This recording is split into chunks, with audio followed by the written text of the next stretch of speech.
Peggy 18.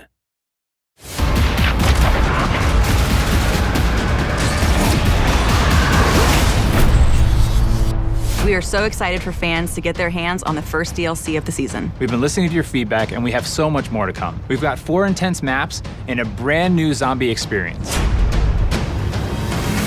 One of the great things about DLC is it gives us the first opportunity to address what the players are looking for and what things can be improved upon in the Infinite Warfare experience. We get a lot of feedback across social media, forums, everywhere. It's been really cool to see everything from beta up till now, the requests. So you're gonna see drastic changes and things you love brought into these new maps. Noir is a dark, grimy, moody Brooklyn from the distant future. On one side, you spawn under the Brooklyn Bridge, which is kind of gritty. And then the exact opposite side of the map, it's a little bit nicer. There's cafes and parks. And then in the middle is just a war zone.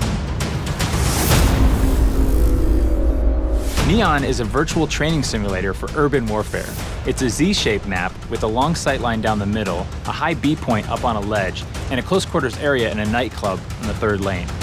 When you run around, cars will generate players. When they die, they will dissolve into a mess of polygons. It's a very interesting and fun play space to be in.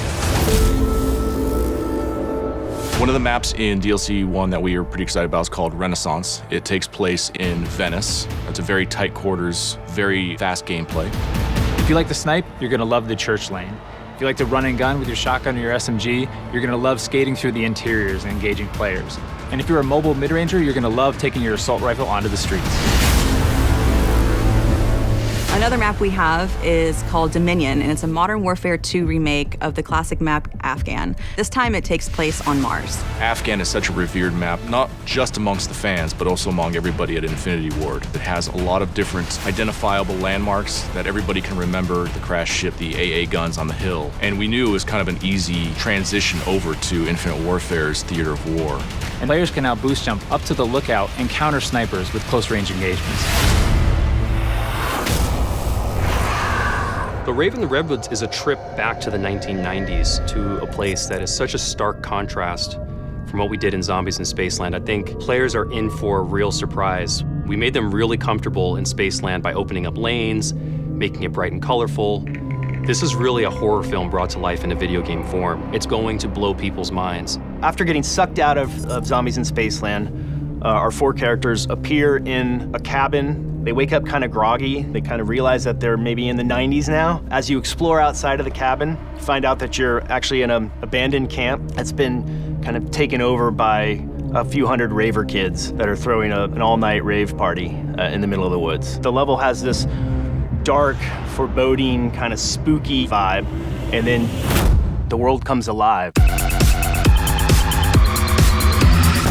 There's new weaponry, there's new fate and fortune cards coming, new traps within the map. Our cast of characters are getting a whole new wardrobe change. We're gonna introduce a new character named the Slasher. There's so much more to tell. We can't wait for people to get a chance to experience what it's like to be in Rave and the Redwoods. People are in for a real treat. All of the devs here at Infinity Ward cannot wait for our fans to get their hands on the new content. The weapons, the quests, there's so much going into it. Fans are going to be super excited. Call of Duty Infinite Warfare DLC 1 pack will be available January 31st, first on PS4.